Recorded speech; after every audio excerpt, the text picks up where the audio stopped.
गावात एक शेठ होता, प्रचंड पैसे होते आणि बघता बघता त्याला अटॅक आला की यमदेव पुढे आले. यमदेव म्हणले चला तुम्हाला जायचं आहे.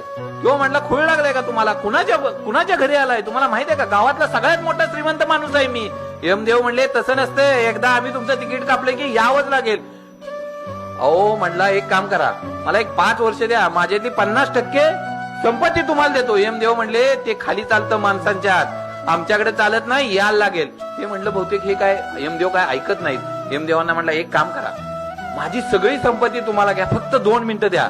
यमदेव म्हणले अख्खं आयुष्य संपत्ती कमवायला घालवलं आणि आता कशासाठी तुला 2 मिनिटं पाहिजेत, तेवढ्यासाठी तू ती सगळी संपत्ती द्यायला तयार आहे.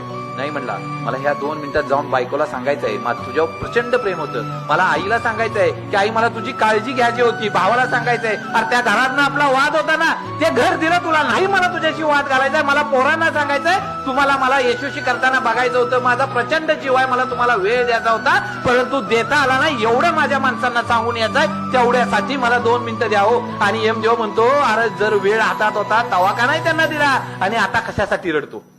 मित्रांनो आत्ता वेळ आहे ना, द्या ना आपल्या माणसांना.